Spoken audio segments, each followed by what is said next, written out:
You ready? Are you ready? Yes, I'm ready. Are you ready? Yes, I'm ready. Fall in love.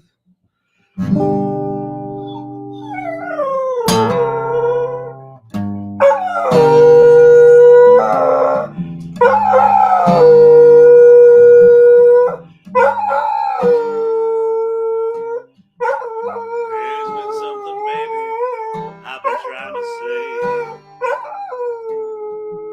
For an age in this season, don't know how.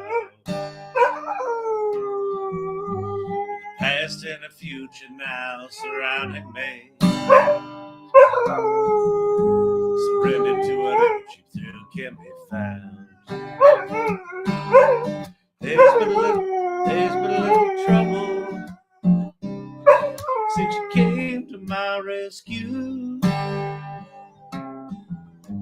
And if you like all of the rest, I would have quit you long ago, but I couldn't do that. Oh, tell me now, women and wine never went too well. Make a man crazy, make him go as hell. I know woman that she wish me well, but in spite of your trying, still gonna have to find my way through.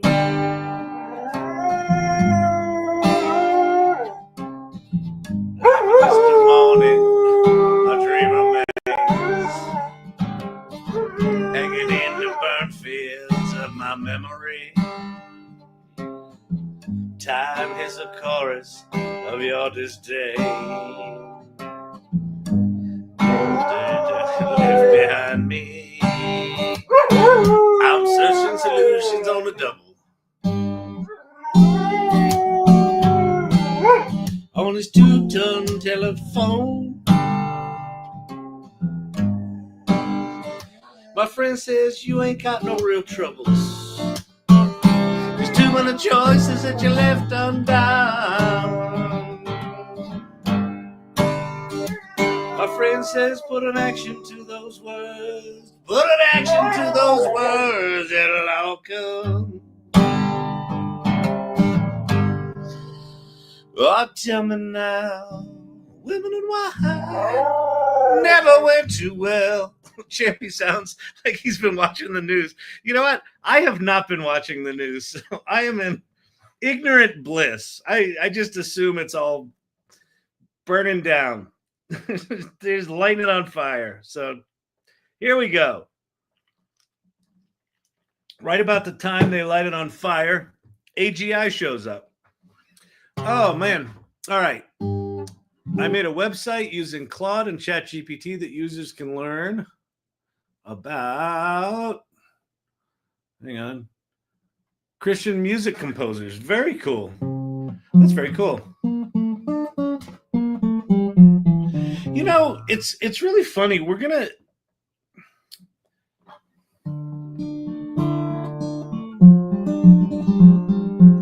there's just going to be some amazing things are going to happen. And there's going to be a lot of bullshit and a lot of crap out there. And a lot of noise. But what's going to happen is people who are very passionate about a very specific thing, because they're going to be able to wield such powerful tools, are going to be able to make really incredible resources, applications, games, music, all that sort of stuff for their little specific niche. And I think just like I've talked for 2 years now that we're about to enter the great renaissance, kind of Renaissance 2.0.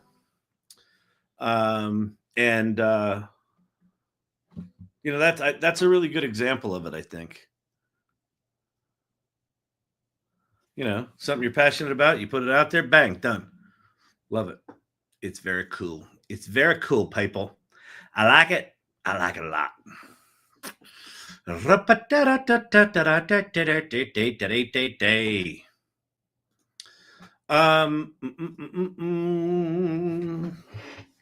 Who's that? Silver Fox sharing the live with her friends. Thank you so much, Silver Fox.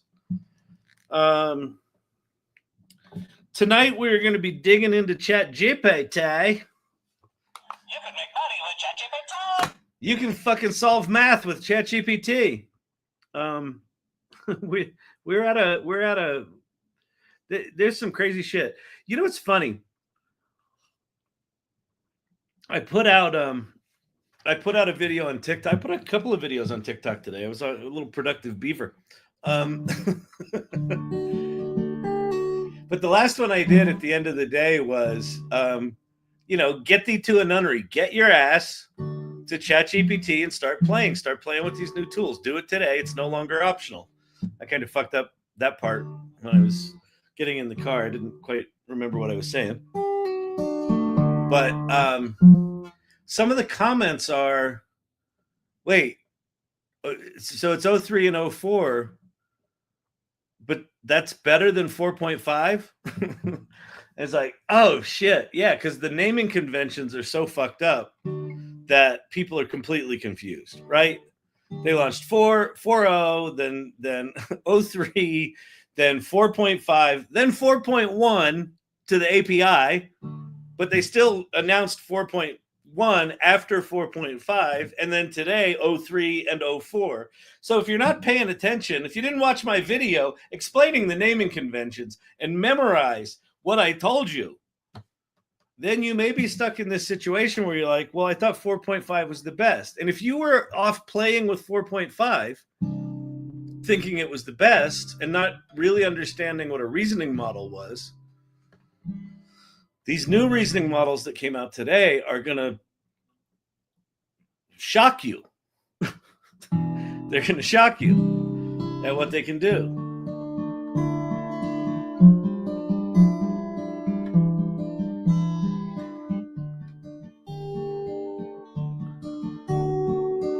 Hey, Pate, I'm curious. I just saw that you came in. I'm curious if you played with 03. I think I understand, but no. I'm curious if you played with 03 or 04-mini or mini-high. Because you know the maths. I don't know the maths.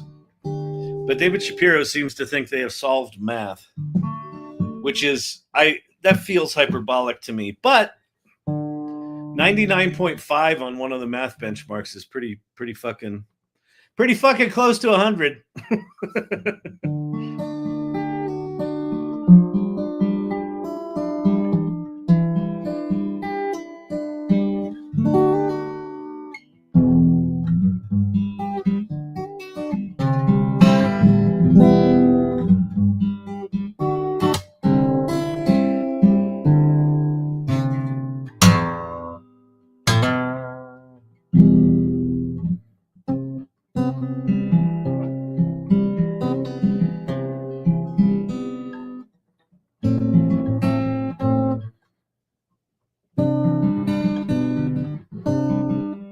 Oh, you don't really do anything with ChatGPT.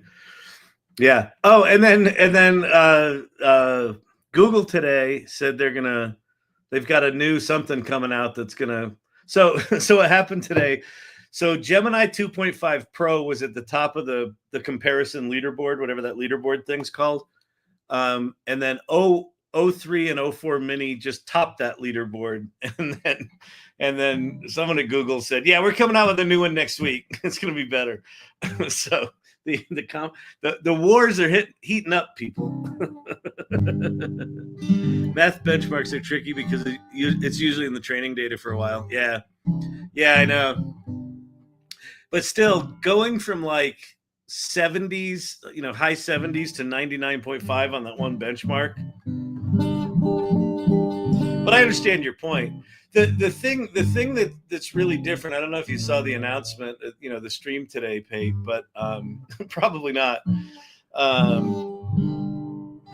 They were talking about one of the things they had at Solve.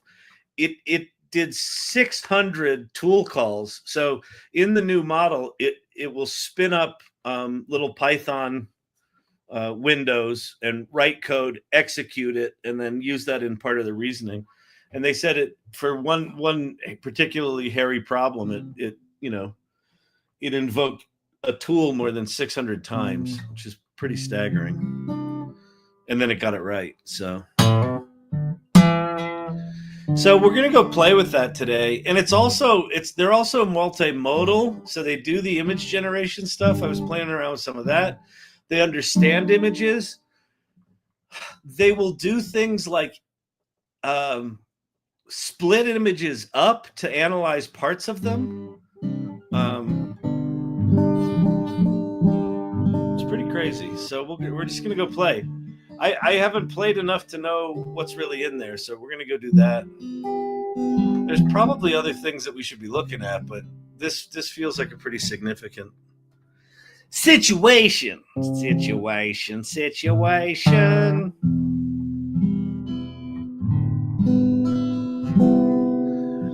know what I'm gonna do. Hang on a sec.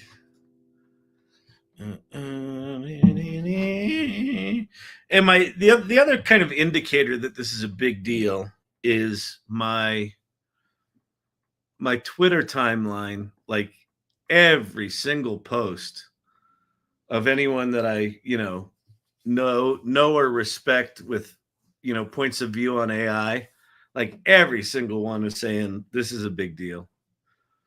It's like without exception. Normally it's like, I think I saw one that was like o4-mini sucks because it's not good at creative writing.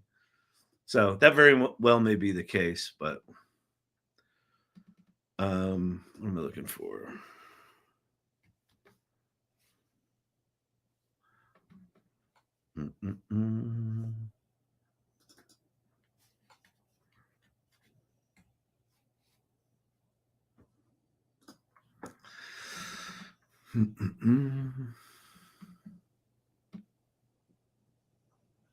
Come on.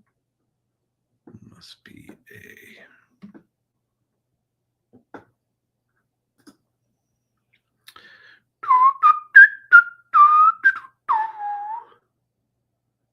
media. Here's the okay. This is where we're going to go. I figure we'll start out with this. So, as you know, I'm a fan of this guy named David Shapiro. I know Pate is not a super fan of his, but the only two people that I know well enough to like respect their opinions about math are David Shapiro and Pate. So, I don't run in math circles. Let's just put it this way. At Penn State, the theater building must have been, geographically opposite of wherever the math building was, because I don't think I ever met a mathematician at Penn State. Anytime I would say, it would not be hyperbolic to say, I know they're about to say something hyperbolic. It's the one lesson I've learned in life is when someone tells you what they're not, it is absolute fact that that's who they are. Listen, I'm not going to be an asshole, but followed by asshole. Did Theater X on the X account engage with the dog Kyle? Nope. I got no love from the Penn State theater social media people because they're theater people. What do you expect them to be good at social media? All right, what am I doing? Oh, I'm sharing. Calm down. Listen. I know that I am a little slower than most. I understand that. It just resized my window. Why does it do that? Good Lord. Okay. Black bar. We got our I got it.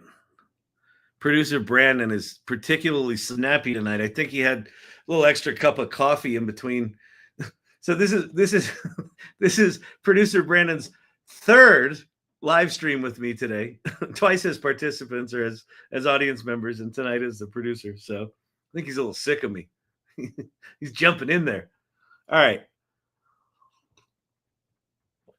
Let's watch Jan video.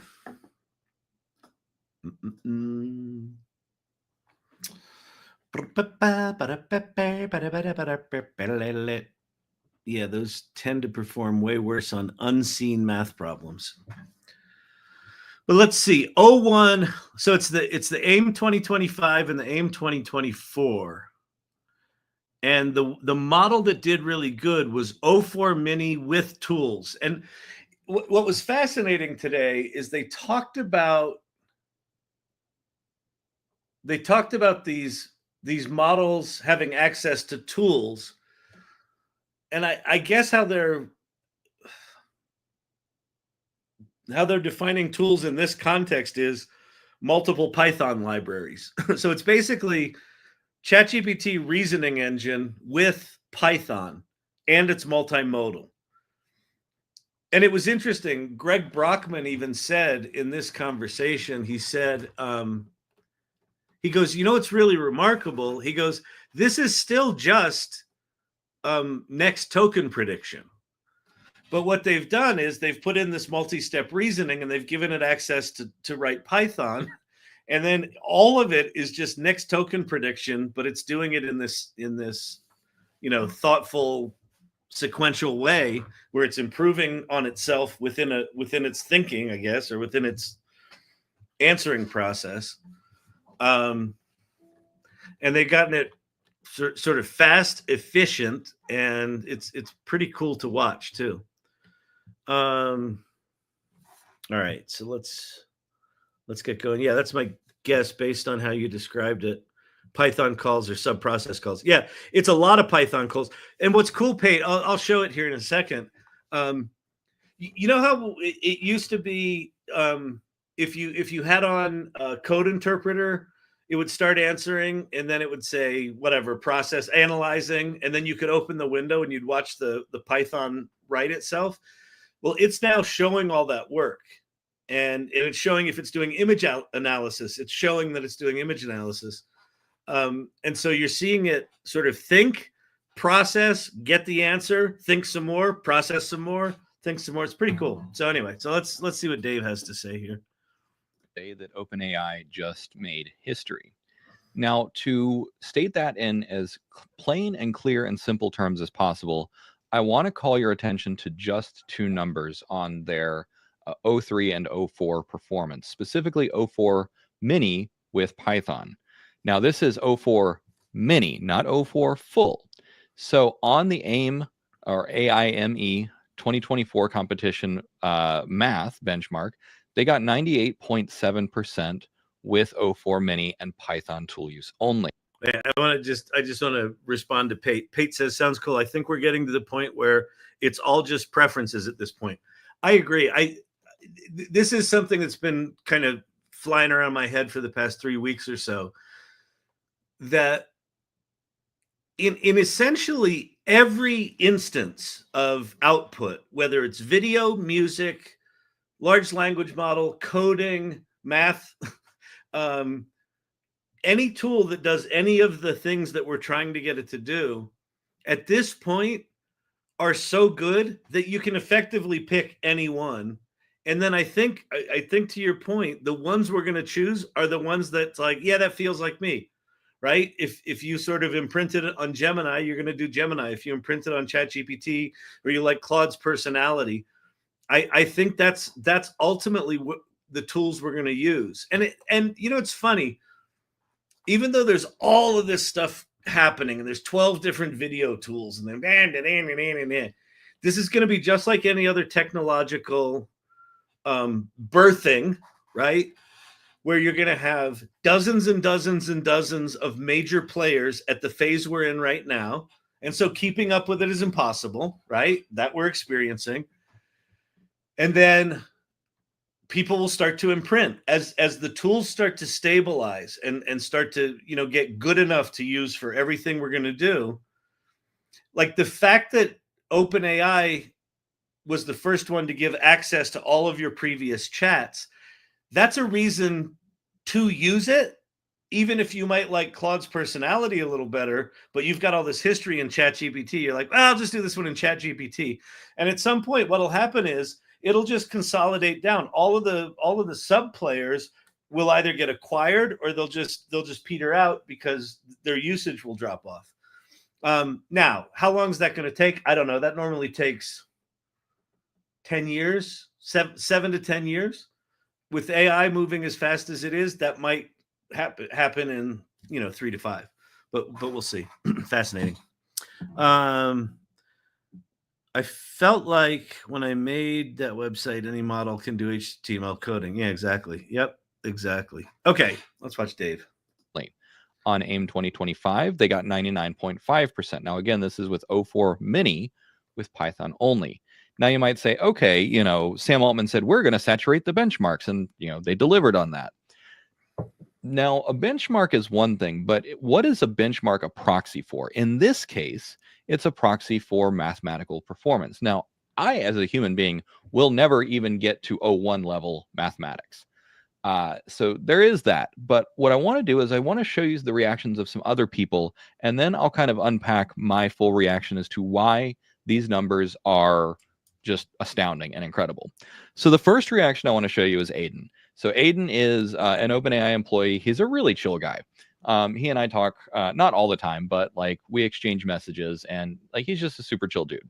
But anyways, one of the things that he says is ignore literally all the benchmarks.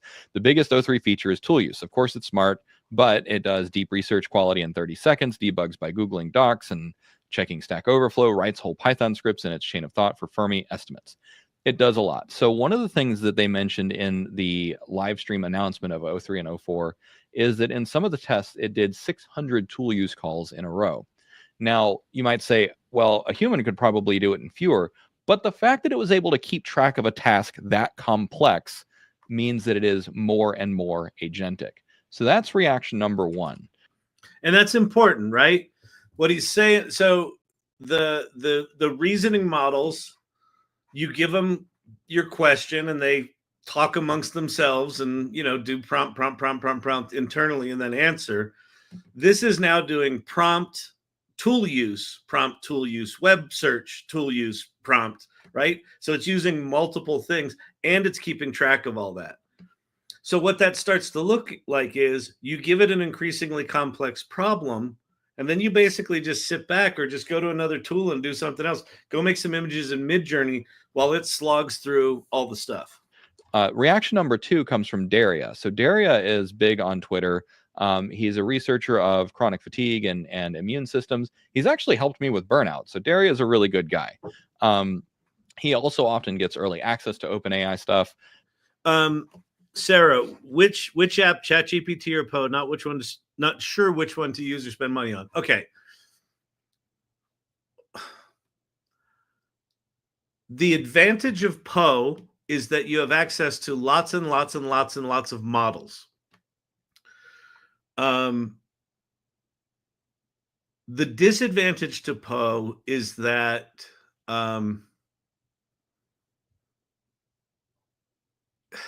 I think they may have their own model, but I'm not sure. I think they do. They're not as well funded. They're more like a convenience app than a core frontier lab. If you want to be able to play with, all of the latest models from whether it's Gemini models, Llama models, OpenAI models, Anthropic models, if you want to use them all in the same interface, Poe's an okay way to go. I personally would go with ChatGPT because what they launched today is staggeringly powerful. And what they launched on March 31st, Image Gen, is staggeringly powerful. So if you were going to spend $20 a month, for me, I'd go with OpenAI. So it looks like he had this post on deck. But anyways, he is a power user of these things. He actively uses these tools to help him with his research. And I can verify that by using these reasoning tools, O3-mini, O1 Pro, and those sorts of things, I'm not going to say that I'm above his level, but I can talk to him at near his level on things like burnout, chronic fatigue, and immune-related issues. I was in a Twitter Spaces last week or over the weekend, and there was a Yale neurosurgeon who was in there, and he was talking about O1 Pro, right? So that's not as good as O3 and O4 Mini, and he was saying for him, it was absolutely above his capability. He said he was with O1 Pro, he was submitting a patent application a month. And he said he said we are in a, we've passed the tipping point according to him. He claimed it was AGI, but it depends on which definition you go for. Sam, OpenAI is no longer compute constrained after Microsoft lost its exclusive cloud provider status. Oh, that's fascinating. Yeah, fascinating. Issues, at least the ones that I've studied. And that's not really a flex. What I'm saying is these models are smart and they can teach you very quickly, and they're operating at the level where people like Daria, who is a world-leading expert in this kind of stuff, is also impressed. And by the way, he was impressed with O1 and O3-mini. Now they've taken it to the next level. Yeah. So those are two other reactions that I wanted to share before sharing mine. And my reaction is here. So I'll just read this to you real quick because it'll come out better. So yeah, if you go to his channel, he's got this post is pinned on his channel. It's at Dave SHAPI, Dave Shapiro. So what I said is AI has solved math. OpenAI did it with O4. Not is close to solving math, not is competitive at math, solved. This is far bigger than anyone realizes. Let me explain why. First, you need to understand some historical context. Typically with AI ML, you know that you're getting close to fully generalizing a problem space when you get to the 70% and 80% solution range, which, real quick, that's where we were with the previous generation. In 8 months, I want to emphasize that these models came out in September 2024. In 8 months, they closed the gap. So just keep that in mind. So, however, as we often see, reality is in the edge cases, meaning that the last mile jump from 80% to 99% is often far harder. It usually takes much, much longer to get from 0% to 70% when you're starting with a new AI technology than it takes to get from 70% to 99%. They got to 99.5% in 8 months. But OpenAI did that not in years, but in months. Remember, O1 and O3 were announced in September of last year. It's been just over 8 calendar months, and they closed the gap. Just from a research and development perspective, this is a remarkable velocity. But I'm not talking about benchmarks. I'm talking about real-world implications. This puts a world-class mathematician in every pocket on every team. Do you know what math underpins? This puts a world-class mathematician in every pocket on every team. It's like, wow. Including your little single startup, including, the 10-person company you're a part of, right? Pretty much everything. The first-order consequences of a semi-agentic AI system that has conquered math is pretty obvious. Anything that requires math, it can likely solve on its own or with very little redirection.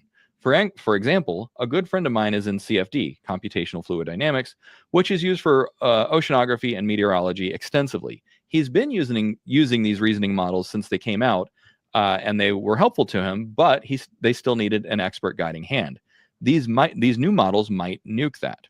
Second-order consequences, otherwise known as downstream impacts from this, are difficult to predict, but not difficult to overstate. Let's put a second-order consequence. Let's put second-order consequences in practical terms. This will accelerate AI research itself. AI research is, among other things, math. It's also code. Guess what these models crushed? Math and code. Beyond that, they are semi-autonomous, i.e., partially agentic. They require less human direction, correction, and oversight. In practical terms, it means they can use more tools without help, work on larger, longer problems without supervision, and are less likely to make mistakes around user intent. Guess what else is math intensive? Biochemistry, robotics, spaceflight, cryptography, nuclear physics, blockchain. So this is right. This now starts to be the thing where advancements in those verticals start to accelerate. Blockchain. All of this has just been solved. Now, to make this even more impressive, these models did this with one tool, Python. Not series of tools, not MATLAB, not supercomputers. Python. Now, let me underscore what this means in the long run. Your smartphone will be... If you don't know what Python is, it's a programming language. And so when these things are reasoning, if they need to do math, they will spin up what's called a container, which is like a little, if you've ever heard of Docker, think of it like a little computer instance running in a window inside the chat. It'll write Python code, execute it, get the answer from that, and then continue on with its reasoning. Be a math genius before too long, and a coding genius, and a linguistics genius, and. Third, fourth, and fifth order consequences of this technology alone are impossible to overstate, and this technology will only get better. You know that scene where Tony Stark is figuring out time travel in his kitchen? Yeah, that's the level of AI math we're talking about in just 1 or 2 more generations. If warp drive is possible, these machines will help us figure it out. So I hope that this gives you some context as to what this means. Thanks for watching. All right. Enough Dave Shappy. All right. I got to change my tabs or you can't see shit. So what we'll do here is I'm just going to start playing. Now, what you need to know, in case it's not patently obvious, I am not a mathematician. Sir, may I inquire, what are your qualifications? What, pray tell, are your qualifications, sir? You're talking about mathematics and superhuman approximation. I wonder what are your qualifications to make such a statement, sir? Yeah, I got none, but we can do cool shit with pictures and storytelling. I did have a fun idea. Oh, actually, you know what? Let's just do it. We'll start with it. Okay, so if you're new here, if you're Sarah, if you're still here, I'm at ChatGPT. So one of the things you get when you have ChatGPT is you get all of the models. Now, people are making fun of ChatGPT, as they should, because the naming conventions here are fucking insane. But here's all you really need to know. For 99% of what most people are working on, the first option is fine. It's fine. It's fine. It's good. It's really good. Archetypal Architect dropped his 50th book tonight. That must have hurt. Did it hit your foot? Oh, you mean you published your 50th book? It was publishing comedy. Get it? Because you dropped it like a book, like if it was a heavy book and it fell on your toe. So that's where this is also kind of a comedy channel, like an entertainment. So I like to entertain while I can't really teach because I don't have qualifications, and I'm not really funny, but anyway, because that was the funny part. The joke part of the dropping was the gravity. Well, if it hit your toe.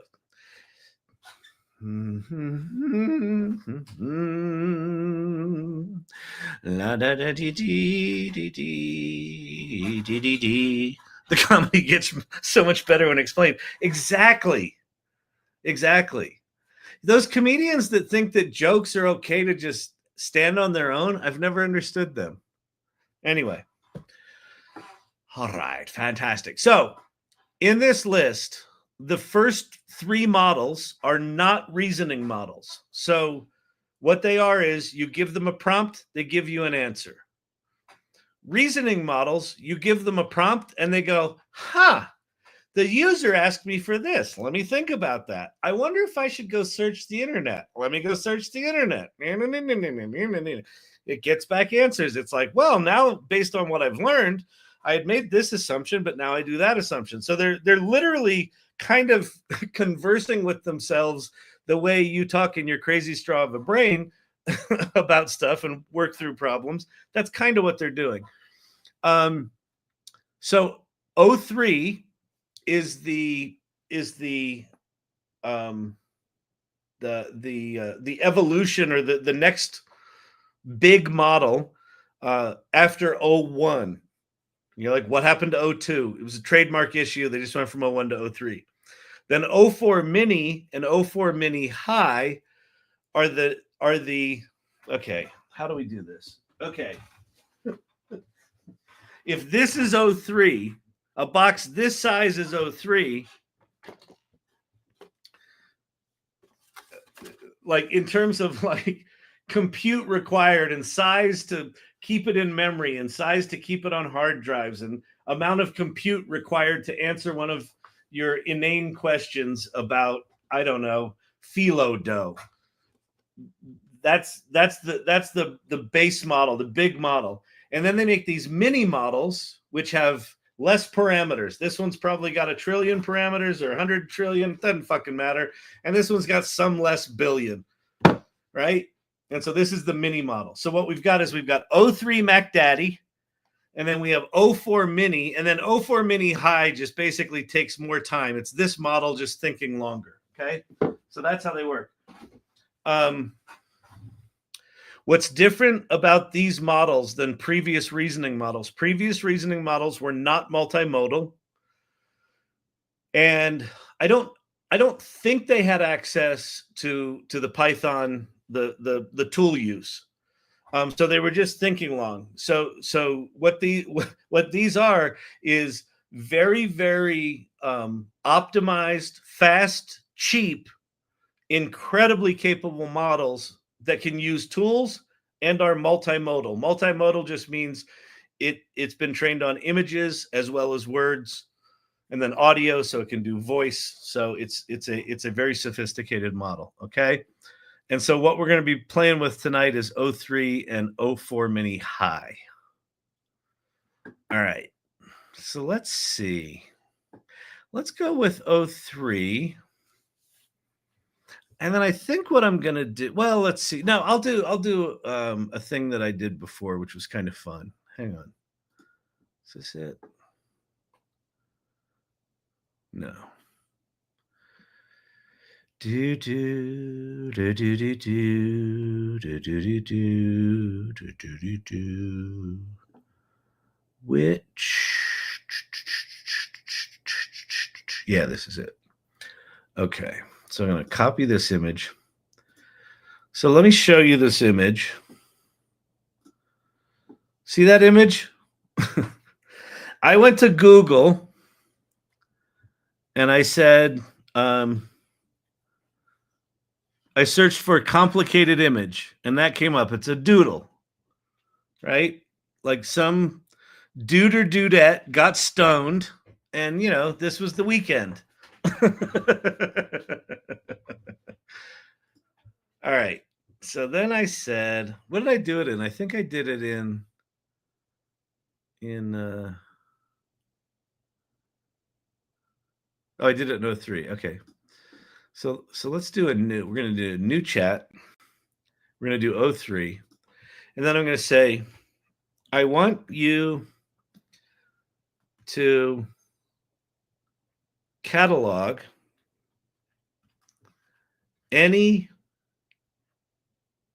item you can identify in this drawing, and I want you to create a hex color palette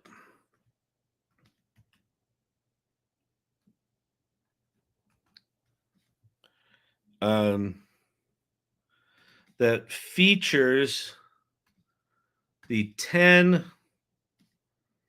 most prevalent colors in the drawing. Okay, so in order for it to analyze the drawing, it's going to have to zoom into certain pieces of it and look at it and analyze it. It can understand drawings because it's multimodal. It can understand images. And then I spelled palette wrong. Is that 2 L's in palette? I guess so. No. How do you spell palette? Oh, one L, 1 T. Palette. Fine. Prevalent? Jesus. Okay. And then identifying, like, it's got to do an analysis of the whole image, figure out the percentage of all the colors in all the pixels, and sort of condense them down into the top 10, and that's going to take some Python. So we should get some good action here where we can watch it do it. Bring out the Venn diagram. Yeah, exactly. Okay, here we go.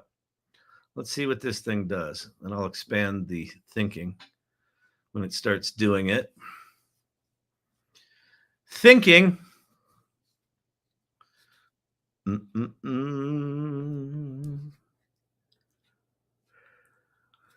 on, ChatGPT. What's the matter? Everybody using you? The user provided an image. For the image analysis, I'll use Python. Look, so there it is. So in line of it doing the conversation, it's now spun up Python. So it's imported some libraries. Here's the image path. It's analyzing it. It's doing some arrays, some image NPy shape, something or other shape of pixels. It's using a k-means of 10 clusters. So I guess k-means is how they're going to do the analysis of the colors. It seems like there might be an issue with the ninit auto setting in an older version of scikit-learn. Let's see. Let's proceed. Wait, this should work smoothly without causing any errors. I guess it's still thinking, but I don't know. Maybe it might have got stuck, so we'll see. It's creating its own app to get the answer. Yeah, it's creating multiple apps. So it's actually what it's actually doing is it's using Python to write a tool. So it's basically saying, okay, the user wanted some colors. I know because I'm smart that we could use this K, whatever it called it, the k-means clustering. It knew it could use k-means clustering. And so what it does is says, I've got to write a k-means clustering tool. And so it'll write that in Python. Now, it does look like it's stuck. Let me stop it here. And let me just say, try again. We'll see what it does. That might have been a premature abort, but whatever.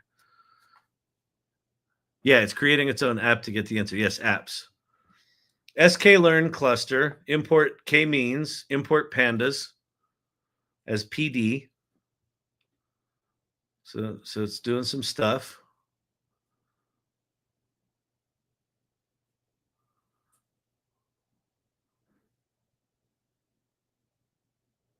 It's just nuts. It's thinking. It's doing whatever it's doing.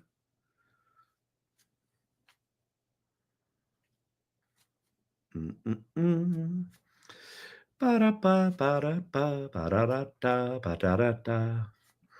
if you wanted to learn code, you could go figure out all the things it's doing in its little tools. Which, when you watch it write code, you're like, yeah, I don't want to learn that shit.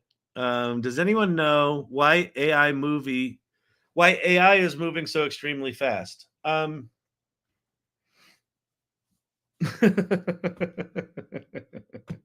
Part of it is because okay, so a couple of things.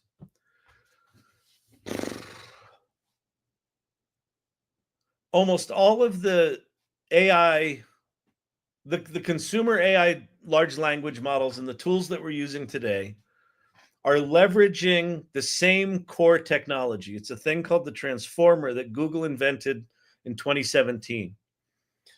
One of the attributes of how the transformer works is that the more data you throw at it and the more compute you throw at it, the more thinking time you give it, the better it gets. Sam Altman was the one that sort of got this idea first and biggest and said, hey, if I can, raise enough money, we can go get all the data and throw all the compute at it, right? And so he cut a deal with Microsoft to be able to use their big data centers. And, whatever the initial investment was turned into $1 billion investment. And then that turned into a $10 billion investment. They recently just closed a $40 billion investment on a valuation of, I don't know, $320 billion. So these relatively low employee count companies are raising billions of dollars. They're spending most of that money on GPUs, on the things that are making these models. Couple other things that are why there's so much money here. So why the acceleration is happening is because there's so much money. Why is there so much money here? AI's been around for ages, right? AI's been around for 30, 40, 50, 70 years, depending on your definition of it. Neural networks and things like that for a long, long time. AI historically has been very specific to a specific kind of data and a specific kind of use case, right? So if you want to do map analysis, you train it on maps with, different kinds of AI. The transformer kind of unlocks this general purpose capability if you use it right. Sam Altman figures this out, and in 2020 comes out with GPT-3. So they did GPT-1, GPT-2. When GPT-3 came out, this was the first thing that started to act like what we're used to seeing in chatbots today.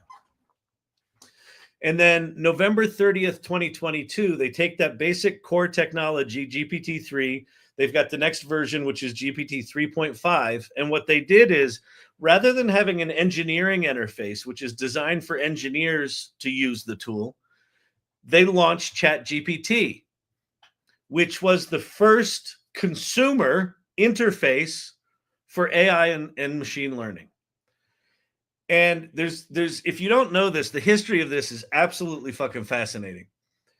The instructions for how to create ChatGPT were in the documentation of GPT-3.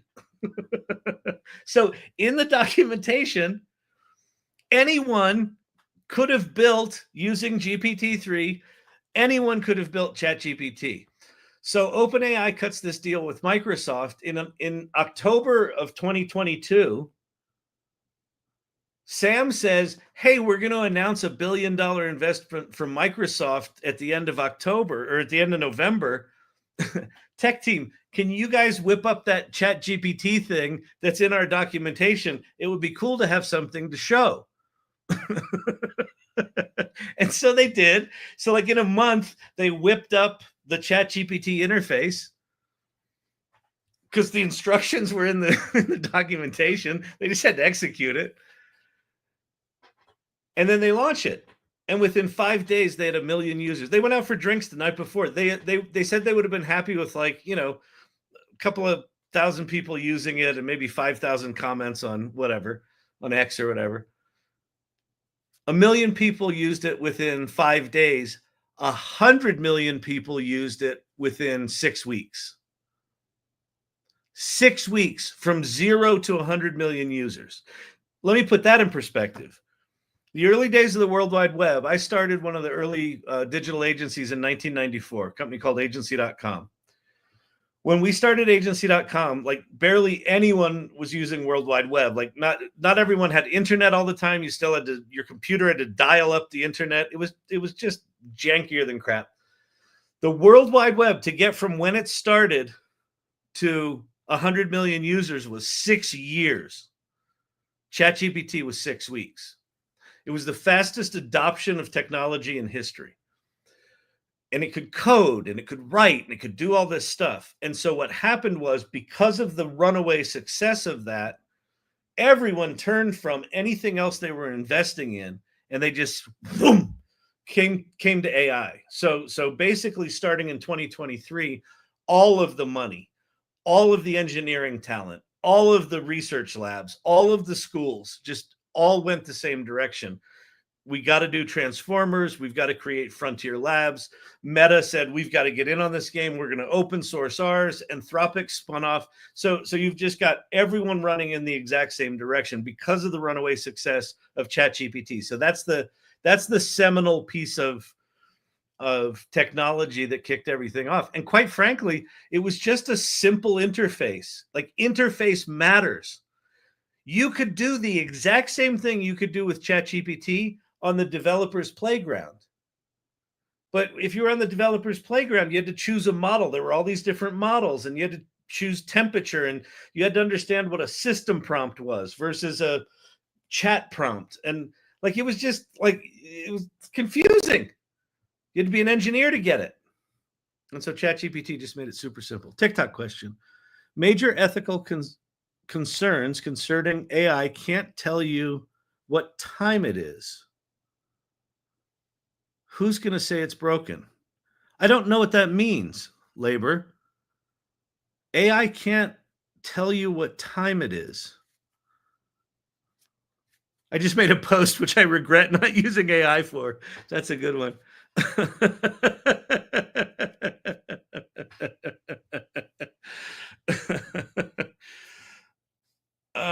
If you can't trust it with the basic question, how do you know?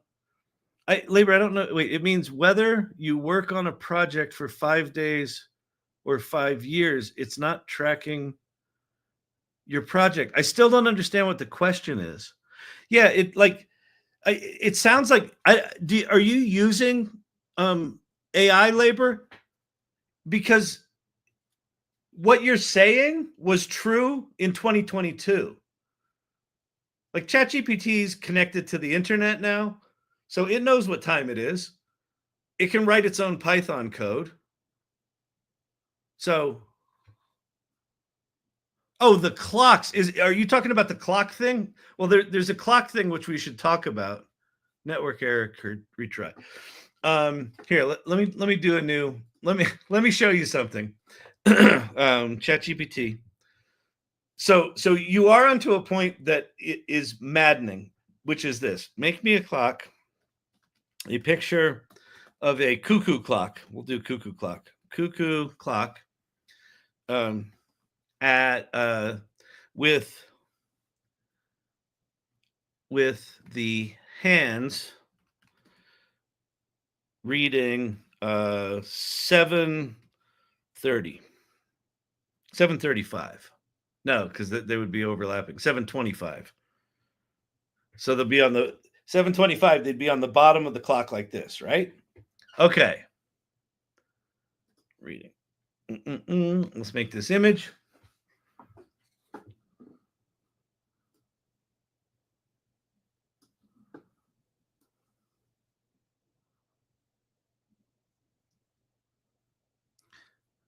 Talking about how it doesn't know when you worked on something this week or a year ago. Well, that could just be a software issue. So ChatGPT did just get access to all of your chat history. I don't know, like, it knows when it had a chat with you. I don't know if it's got access to that metadata. But like, that feature is a week old. So part of what your question is, if I can paraphrase your question, basically what you're saying is, if this shit ain't perfect, why would I ever use it? Because it's one of the most profoundly powerful technologies in the history of humanity. And the opportunity, whenever there's a new technology, the opportunity is when you get in early. If you want to wait for it to get perfect, you can, but then everyone will be using it, and the opportunity it'll be much harder to capitalize on the opportunity. So be very, very careful not to use the fact that it's not perfect as an excuse to sit on the sidelines. Like, understand. Yes, Brandon. Oh, hey, Brandon. Kyle. Yeah, I'm trying. I've been having some back and forth with Labor in the TikTok comments. So we still haven't gotten it. I'm taking a different approach. I think what Labor is saying. Labor, please correct us if we're wrong. Still, I think what we're saying here is that the overall operating system isn't stable. You know, if when you're working in coding and logic, you expect very consistent output, and Yeah. ChatGPT will occasionally say things like, "I Yep. can't make pictures," and you're like, "No, you can. Just try again." Oh yeah, I completely forgot to make pictures. And there's a lot of inconsistency. Got it. Sometimes it just Yep. you've never talked about Blotato on this program. Oh wait, we have.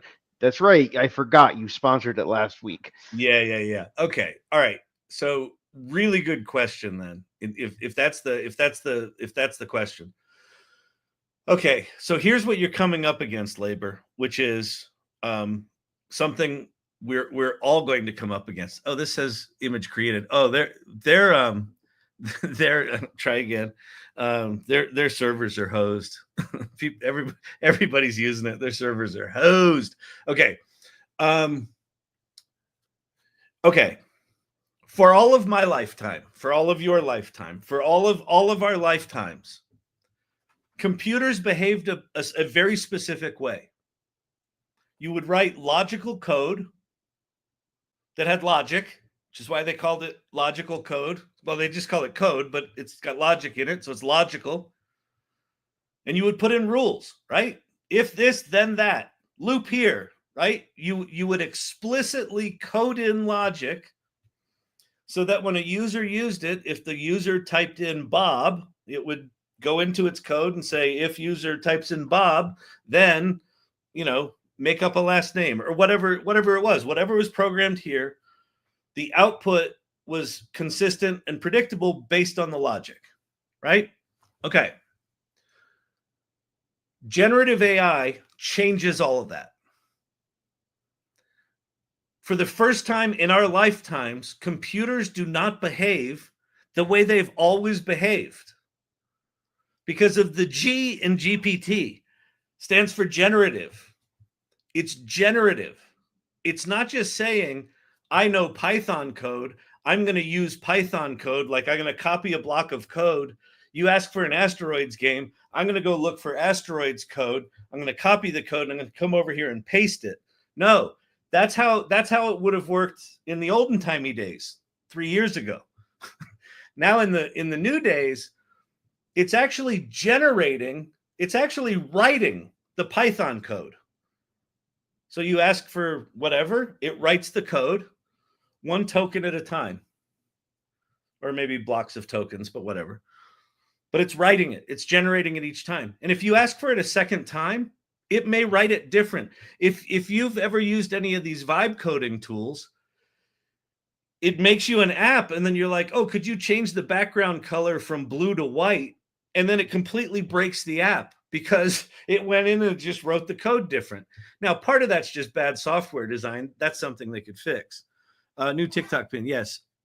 Also, it discredits someone's life work if they're spending years on a project. I don't know that it discredits it, labor. I think that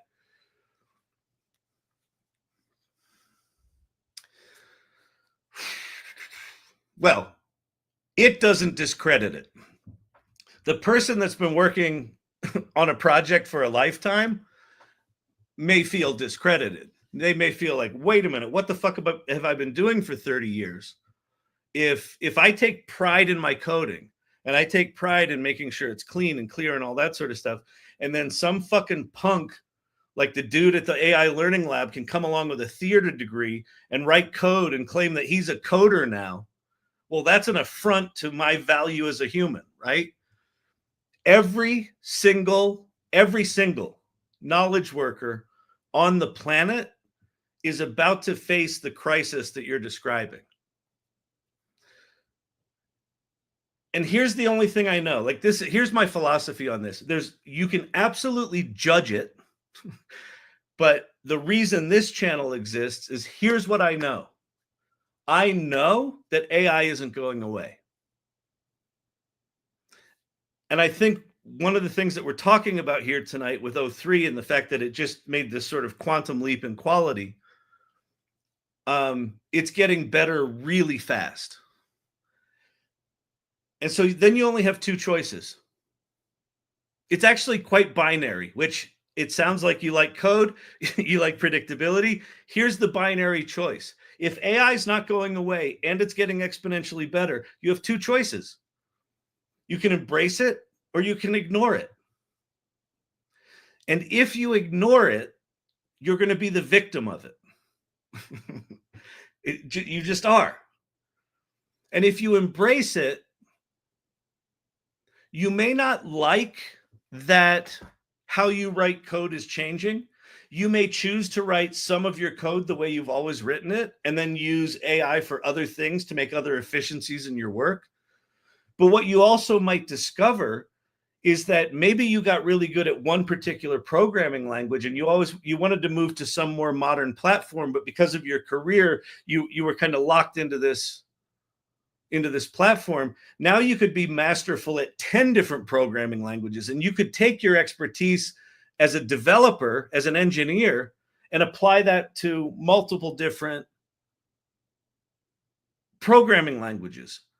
Or maybe you always wanted to write a novel, but you were always coding. But now you can use AI to write or make images. One of the guys in the AI salon, a guy named Roger Scott, he was a software engineer for 30 years, 35 years.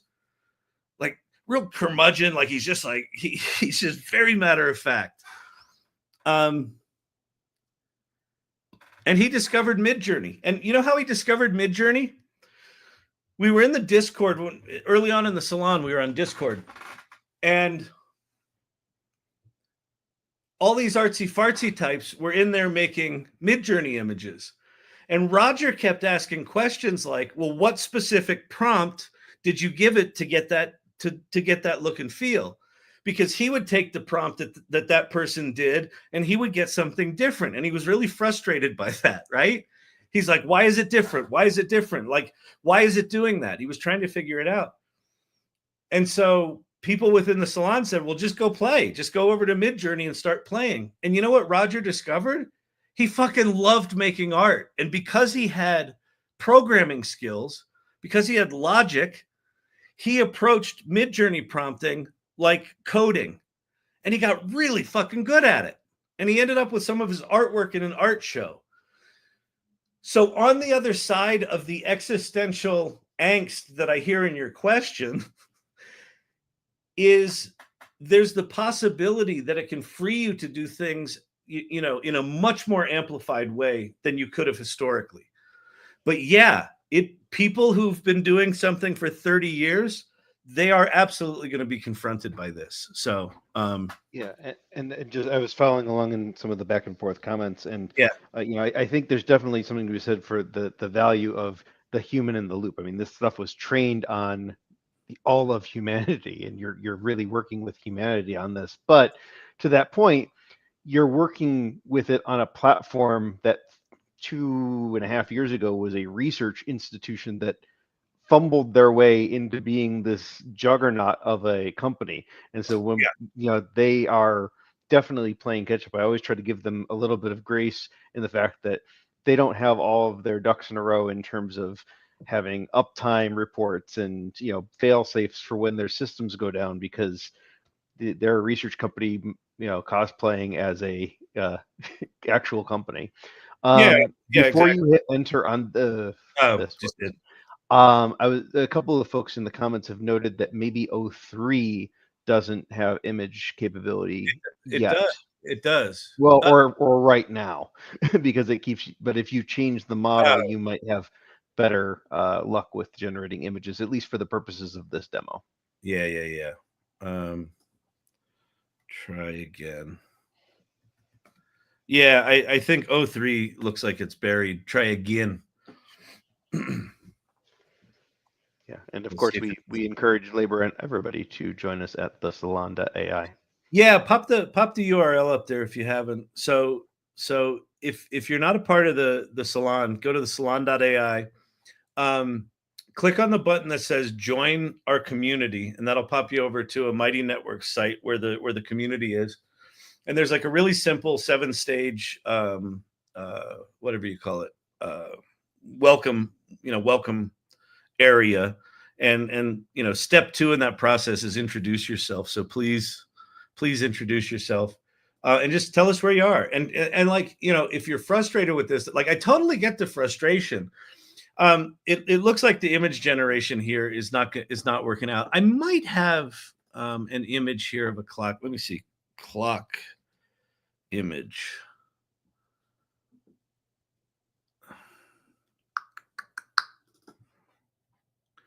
Clock. Cuckoo clock is generating artwork. Wait 9 minutes. Clock gears. Steampunk readiness. Beach ball.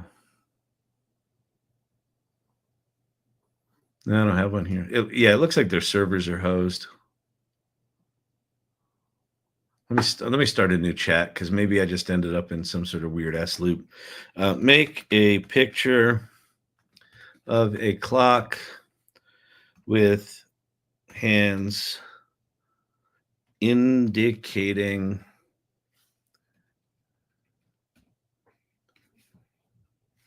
$7:30.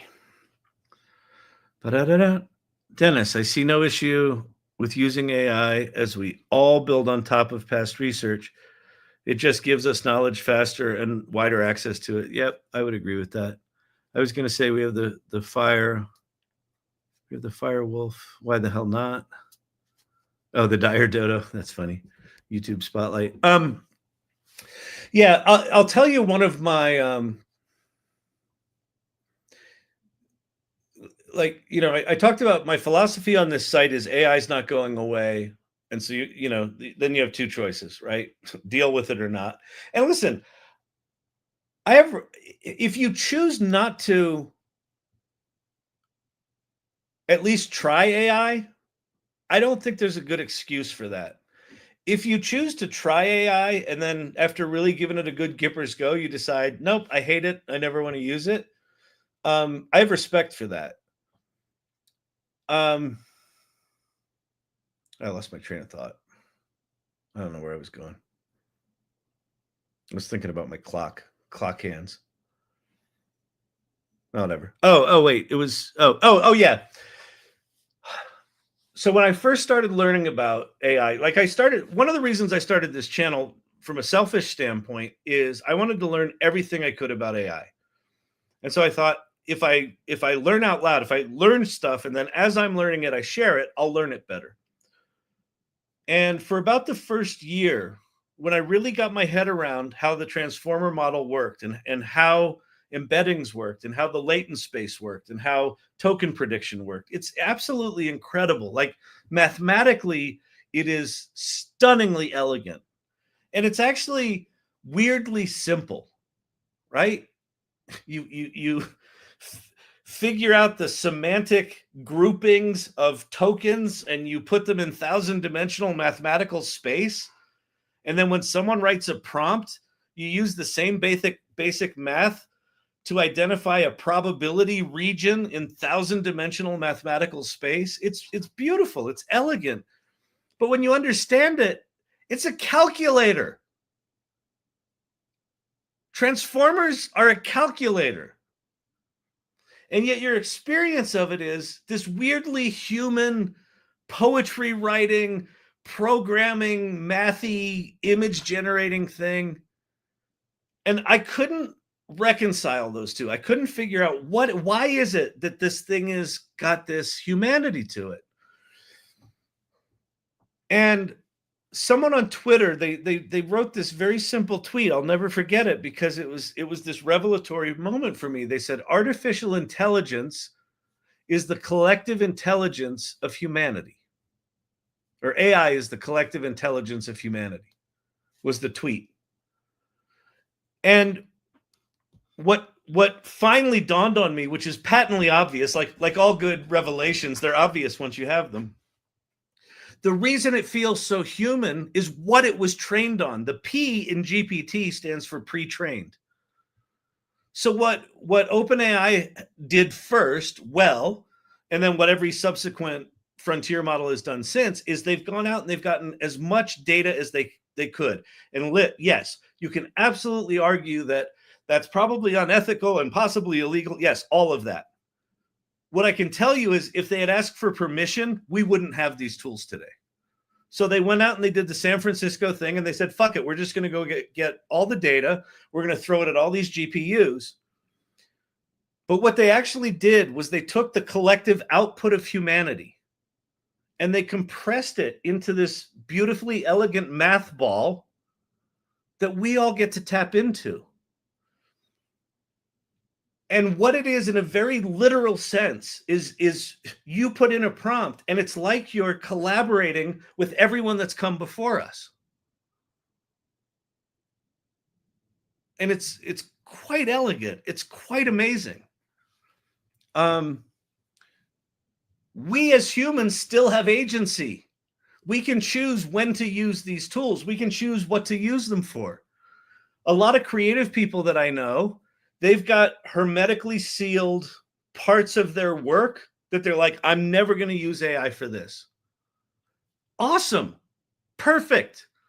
A good buddy of mine, a creative director, will never use another artist's work in his prompt because that's an ethical line that he's choosing to draw. He's like, I want to take advantage of these remarkable tools, but I won't invoke an artist's name. I'll figure out how to describe their work, but I won't invoke their name because I don't want to do that.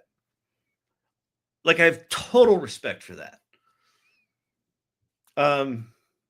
But that's what this is. This is, kind of imagine it like this. Imagine taking all of the artifacts and all of the knowledge of every museum, every research library, every university library,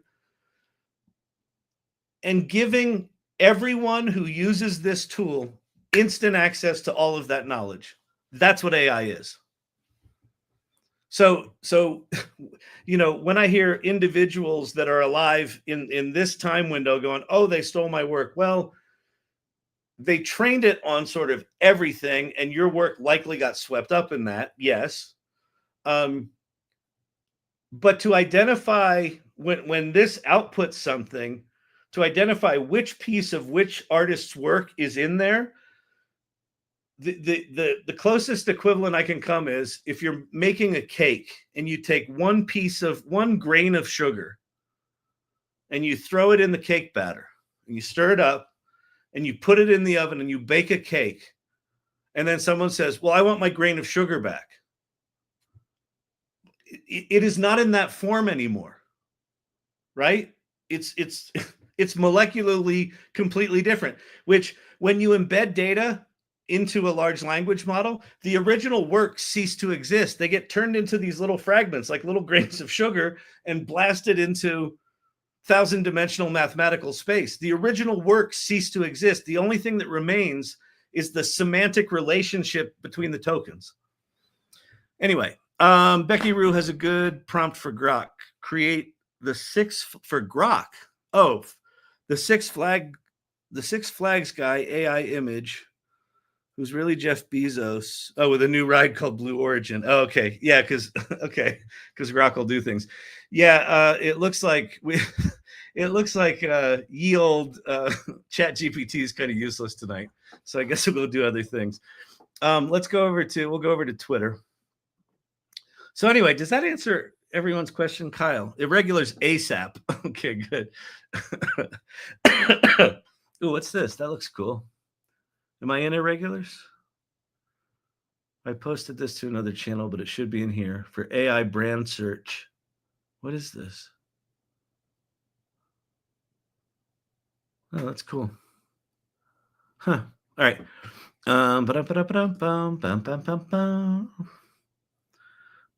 Nice. They say duct tape has limited usage. Wait, I don't need a plan. I need caffeine, duct tape, and a mild disregard for the consequences. That's really good. Nice one, Dennis. Too old for TikTok trends, but too young for bingo night. Too grumpy for both. That's me. Pretty much me. I relate to that one. Story behind the picture. Amid the beautiful chaos. Beautiful. Love it. My dog is a human. Nice. Oh, man. That was using ChatGPT this morning. That's cool. Let's see. Valerie. I believe our way of life will exponentially change. The hope is for the better. Here's my hopium for the radical change that's coming. And I do think it's going to be quite radical. I don't think it's going to happen as fast as the tech bros think it is, because just humans are Humans take a while and they resist change. But I think it's going to be profound and profound in ways we can't anticipate. So if you think about when the steam engine came out, we were largely an agrarian society. Everyone worked on a farm, and everyone worked with horses, and everyone worked with their hands, and everyone worked with their muscles. And the steam engine came along, and it essentially replaced human strength. Now imagine being a strapping, back then you probably wouldn't be strapping until you're 50, right? You probably only lived it till you're 45. But you're a strapping 35-year-old man, which is like old in those days, but you're still good for your age, right? You're a strapping 35-year-old man. And along comes this thing called the steam engine. And we don't need you anymore. We only need 2 strapping men, and we've got 10. So 8 strapping men and their families are displaced, right? And if you sort of take in the very real fear of today, AI is going to take your job and it's going to replace a lot of people. We only need 2. Those other 8, we just don't need them anymore. Yes, that's going to happen. But what happened in steam engine days? Those people that lived on farms moved to cities. And the cities got bigger. And as the cities got bigger, an entirely new kind of dynamic was created. And service economies were created. And manufacturing and all sorts of things happened as a result of that shift that you just literally couldn't even imagine. Well, what would I do without a horse? I don't know. Live in a place where all the stores are within walking distance and you don't need one. Oh, wait, is that possible? That's the kind of shift we're at the beginning of. So the only thing it feels like right now is fucking existential fear. Right? But what if, for the first time since computers were invented, they did more than make our work more efficient, right? If you look at the history of computing, it is largely an extension of the industrial age where machines replaced our muscles and made us more efficient at doing physical stuff. And then computers came along and made us more efficient at doing, knowledge work and information processing stuff. But it was still us doing the work, and the computer was there making it more efficient. Which is why when people first start using AI, one of the first things that they do is they're like, oh, I could automate all the shit I do and make it more efficient. That's what computers have always done. But they're missing the relevance of the G in GPT. Generative.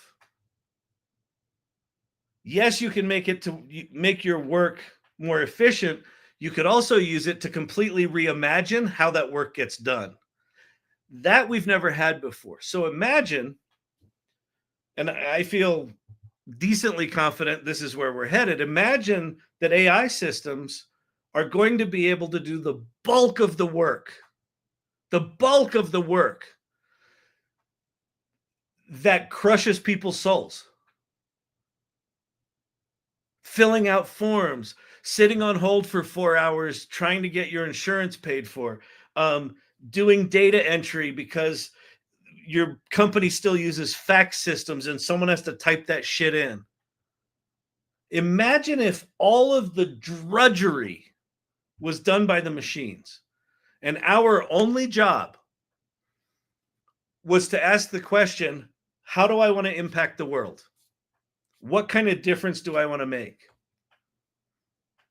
And then because of AI, you have the resources to be able to execute that. That starts to look like a pretty fucking enlightened future where anyone who wants to do something for the world, for their neighbors, for their family can do it at any level. I've got chronically ill kids with Lyme disease. No one's putting a dime into Lyme research because the insurance companies won't pay for it.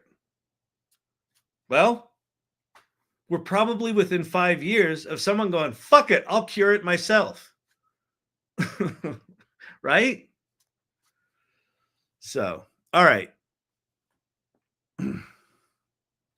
People worried about jobs at the bank with ATMs in the 80s. Yeah, it went on to create thousands of new jobs.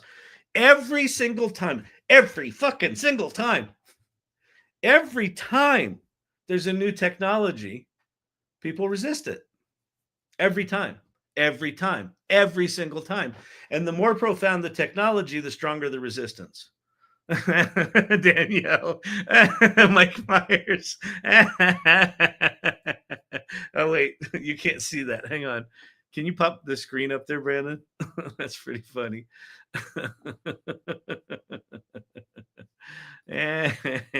Yeah, baby.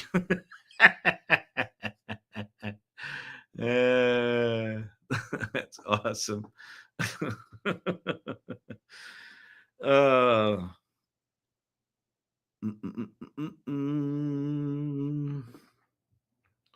Gorgeous, gorgeous, gorgeous. What's that? I've been vibe coding mural application for Muralist for the MetaQuest here. Oh, that's cool.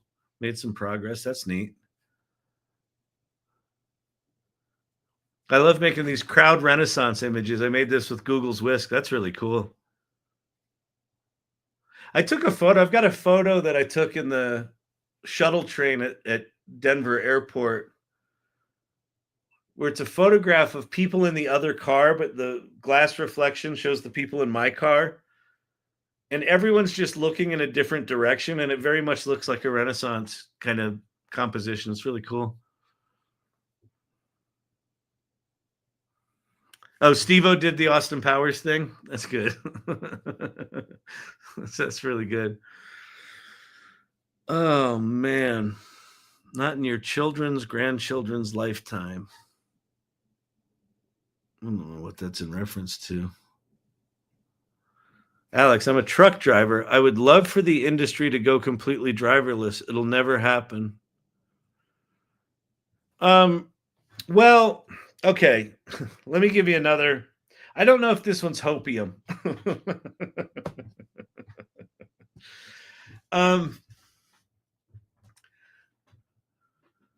This is me trying to put a silver lining on some of the changes that are happening right now in our government.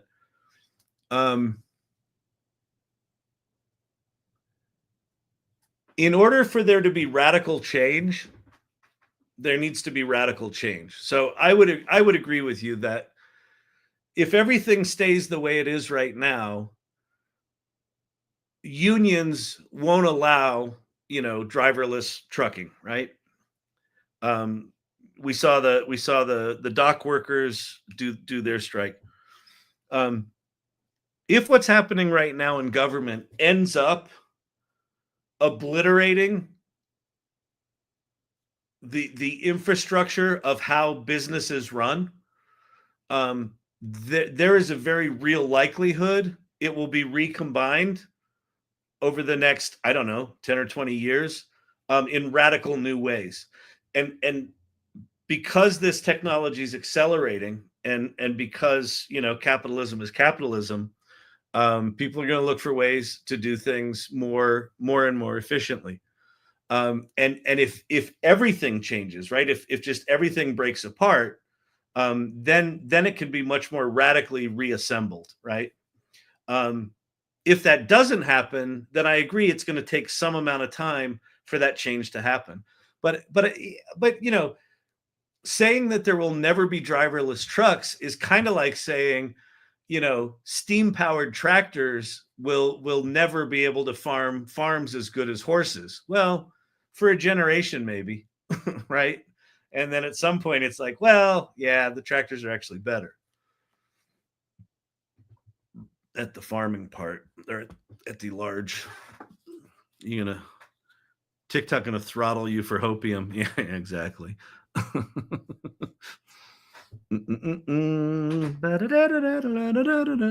Change is inevitable, but change will also be resisted.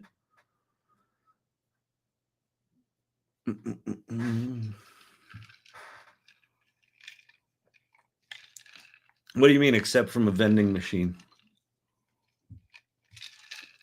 Oh, change is inevitable. Yeah, you'll never get your change back from a vending machine. Musk says nobody will have work in 10 years and 90% of cars will be autonomous in 5 to 10. Like something I do take umbrage with is Musk didn't say 90% of people won't have work. For most people, work will be optional. Those are two very different things. Human beings want to connect and want to contribute. Like we want to have purpose. Some people don't have purpose, and when you lose your purpose, you tend to die, right? You tend to just fade away. There's a very like I find this incredibly strange that one of the fears of AI is that people will lose their purpose. Now, they may, if they remain completely attached to how we used to do it, they will absolutely lose their purpose. But so if you've got a 30-year career as a coder or as an illustrator or as a art director, and then AI comes along and it changes how you do that. It doesn't change what you do, but it changes how you do it. Again, you have two choices. You can hang on to the way you've done it before. You can quit and do nothing, or you can find a new way to express yourself. And what you have the opportunity to do is say, well, what was the reason that I got into art in the first place? Do I still want to do that here? Maybe I got into art because mommy was an artist and she told me to be an artist and I went into it, but I always resented it and I always wanted to be a lawyer. Well, now go be a lawyer, right? Now go be a mathematician. Yeah, but I can't go to Stanford. And it doesn't. The new ChatGPT got 99.5 on a kick-ass math benchmark. It's probably going to be better at math than you would ever be if you went and did 4 years at a college. So everyone's going to have that opportunity to do that. This sort of trope that if people get displaced, then they're purposeless and they're jobless, I just don't buy it. I mean, the tools the tools are going to go from being able to do shit for us to being able to kind of spin up virtual employees that work on our behalf 24/7. So a way you could think about this is if with your little laptop sitting on the beach, you could have a company of 100 employees that were all PhD level quality, just working for you, what would you do? Like, that's the question we get to ask. And that's like why I've got such optimism for this shit, is because what a fucking remarkable time to be alive in history. Are you fucking kidding me? Really? We get to do that? Yes. But if you just sit on the sidelines with your arms crossed like, harumph, well, that's not how I used to code, or that's not how I used to art direct. The jet is taken off the carrier. You're going to be on a big old rusty boat in the middle of the fucking ocean that runs out of gas at some point. Do your kids, the future believe like you do? Well, my kids are chronically ill. So their relationship with the future is very different than mine. I have from a very young age, there's something about the way my brain is wired. You know, maybe it's the ADD. I don't know what it is. There's something about the way that my brain is wired that I don't need much information in to be able to pattern match and see what's coming. So I've always just had a really good instinct about what's coming. And so for me, one of the things that gives me the most joy in the world is like imagining what it's going to be like 5 years down the road and experiencing that in the present. And so that allows me to go, ooh, if that's going to be the future, here's what I need to do right now to get there. They don't have that. They're like, am I going to be in pain tomorrow? If I go out with my friends tonight, like their worldview is very, very limited. And also they've got a dad who's like, AI is the best. You guys should love AI. Well, what do you do as a kid? Fuck you, Dad. Whatever Dad wants, I want the opposite of that.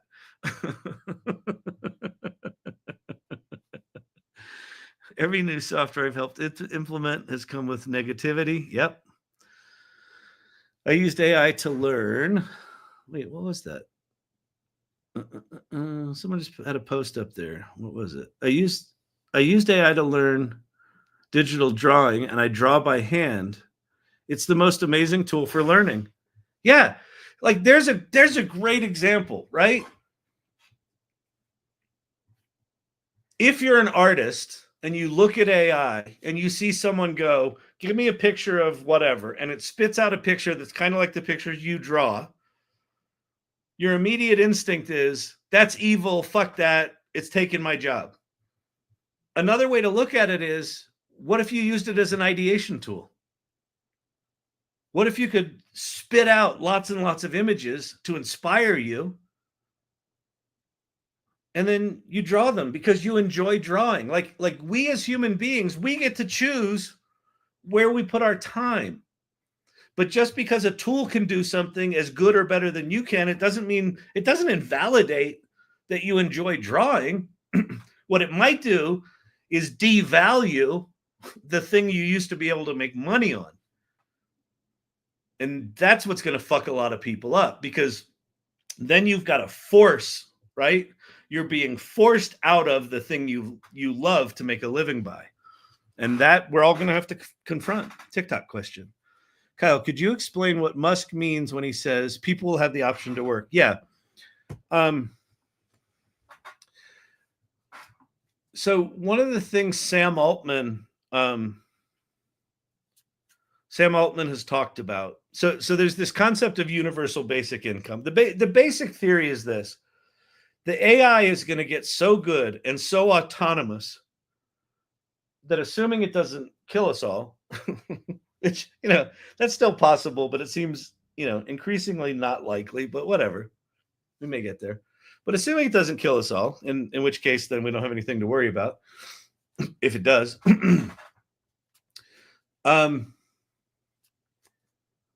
The computers are going to do the bulk of the work. And you're like, well, not drive trucks or not dig ditches or not. Well, yeah, with robots, right? If Musk has his way, there will be at least a robot for every human on Earth. And he said probably 2.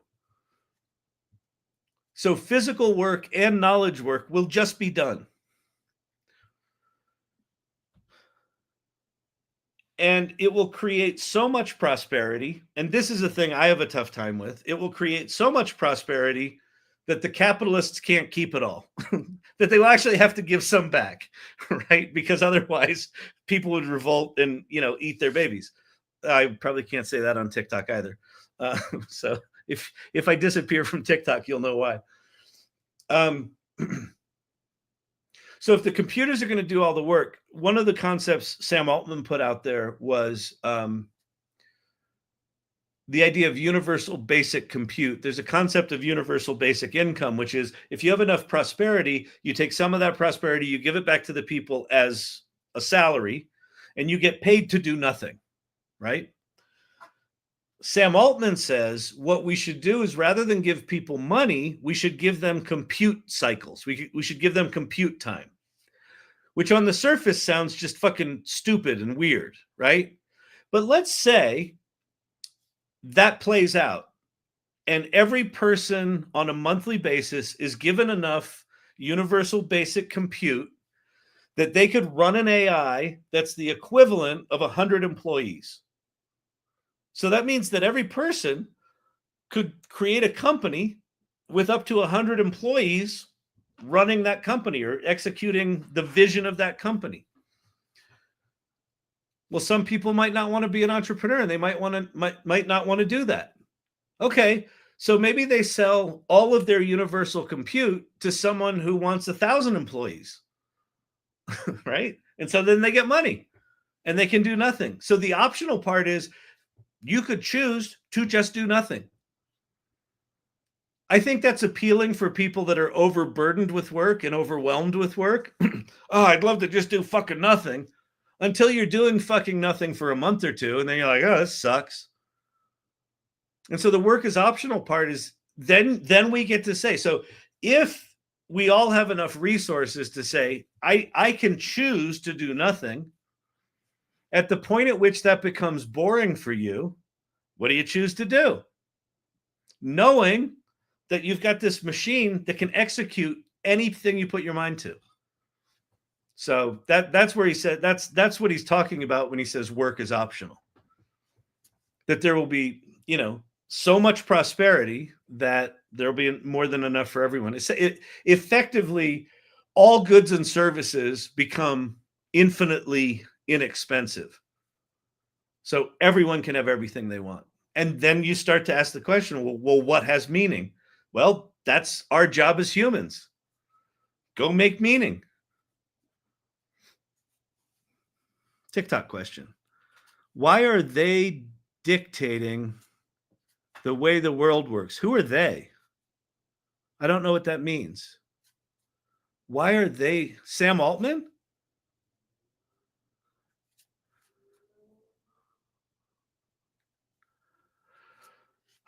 They're not dictating the way the world works.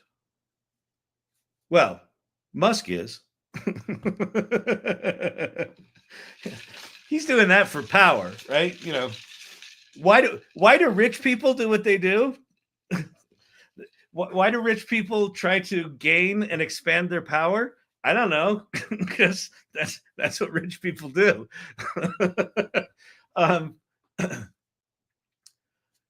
I would argue that Sam Altman is not dictating the way the world works. I think what Sam Altman is doing has recognized that this is a profoundly important, that AGI, artificial general intelligence, which people are arguing that the model that they launched today is really the first model that is that, where it's as good or better than most humans at most jobs. I would probably argue that it's not that yet, but we're pretty fucking close. I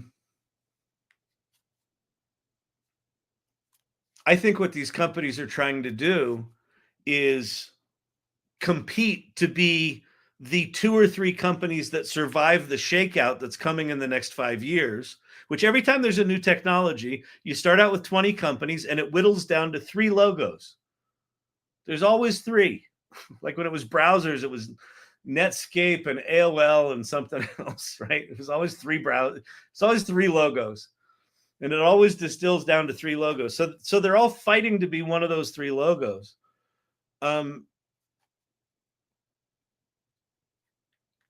What OpenAI and quite frankly, what Google's doing right now, what Meta's doing right now, what Anthropic's doing right now is they're trying to get this technology to the point that it's good enough that it can sort of live into this vision that I just described. It's not good enough right now. It's all jankier than shit.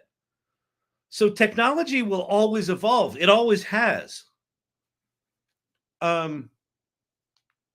If they succeed in making the technology that good, the existence of the technology is what's going to change the world. It's not them saying, you have to use AI. It's them saying, I want to create a piece of technology that is so compelling and powerful that people change their behavior to do things this new way. Like, could we choose to not use AI and just keep fucking sitting on hold for 4 or 5 hours waiting for a customer service representative to not be able to help us and then hang up on us? We could. Do you want to? I would like to have that not be in my life anymore. Wouldn't it be nice that the IRS creates these tax codes that are so complicated, they're designed for only the rich people to be able to leverage the loopholes because they have the best accountants in the world? Well, what if we all had the best accountants in the world? Fuck them. And now taxes become infinitely simple. Then they'll change how taxes work, right? So we could hang on to the way we do things now. I don't see this as maniacal as a lot of people think it is or perceive it is. I think this is people who truly believe, listen, I was there in the early days of the World Wide Web. And what I can tell you is if you were there in 94, 95, 96, in New York City and San Francisco, in sort of the major hubs where the web developed, there was only a handful of people that were doing anything in that. And like what we knew was that this technology was going to change the world. And if you look at some of the 60 Minutes episodes from the era around 98, 99, 2000, right before the bubble burst, when it was at its maximum hype, and everyone was throwing all this money at the World Wide Web, and businesses were getting funded that had no right being funded. Everyone was like, oh, this is just a bunch of fucking suck-ass punks trying to change the way, they believe they can change the world, and they're just a bunch of punks trying to fuck up the way we do things. It got very perverted. Like the perception of it got very perverted once all the money came in. And so what we've got with AI is we've got a profoundly powerful tool that, like, the amount of money that's come into AI development makes, like, it's almost like the web wasn't even funded. Like, as hyped up as the dot-com bubble was, that is fucking nothing compared to what's happening in AI right now. So when you take that much money and then you put it into a tool that the more money you throw at it, the better it gets, you're going to get this crazy ass acceleration. And if it gets as good as it looks like it's getting, it's going to change everything. So I don't know. I mean, I don't buy the, there's 2 or 3 people that can just change everything. I think current administration is trying to do that. It'll normalize at some point. I think we grew up with sci-fi movies that portrayed cool technology that seemed unattainable. We're now beginning to see come true. I know. I talk about we're living in a post-sci-fi world. Like, we grow up with movies that a lot of the stuff we're playing with today. That was my very first reaction when I used ChatGPT was, I'm in a sci-fi movie. And the second thing that popped into my head was the Turing test just got passed, which it probably hadn't, but at least in my head, like, I'm interacting with this thing that's just fucking talking to me. It's not programmed with logic. Like, I don't know if you paid attention to this. People have been talking about AI chatbots for about 20 years because AI's been around. And chat systems have been around. And chat systems that have AI underneath them have been around. But the way they worked was a logic tree that human beings went in and said, if the user says this, then answer this. And then at some point it might use AI to go figure out, based on this user, which movie should I recommend to them? Right? Like, AI was used as this sort of enabling technology underneath shitty logic trees. So for 20 years, chatbots and AI chatbots were these fucking horrifically disappointing things. And then ChatGPT comes out and all of a sudden it's like, holy shit. This is like the movies. They did it. Like that was like my immediate response was, they did it. This is that thing. This is what they've been promising. You know, the week after ChatGPT started, I started the AI Salon and I started this TikTok channel. I think I started them, you know, like the day or two after ChatGPT launched. Because I've been waiting for this shit for my whole life. And like, it's here. And we've got a lot of people like sitting on the sidelines, like, no, I don't like it. It makes typos. Okay. Do you know it can write code for you? Do you know there's a thing called vibe coding now, where you can just sort of sit there like Rick Rubin with your big fucking beard and your big long hair, just going, I think I'll make an app that, you know, talks about the growth of fingernails today. Okay, it'll make that for you. That's a reality today. People are bitching about it. Well, you know, I don't know. I don't get it. But I do. Change is scary. I got my bot on Discord. Then I was able to give it conversational voice with 11 Labs. Oh, that's super cool. And this is just the beginning. Once you add advanced robotics and quantum computing, it gets insane. It gets insane.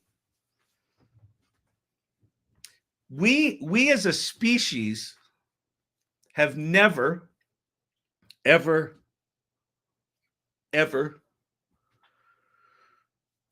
lived in a time where change is exponential. So you know how that works. Do you know how that works? So linear change is what we've always experienced. You have a thing here, you improve it, and it's, you know, it's this much better. And then the next improvement is this much better, and it's linear and it's predictable.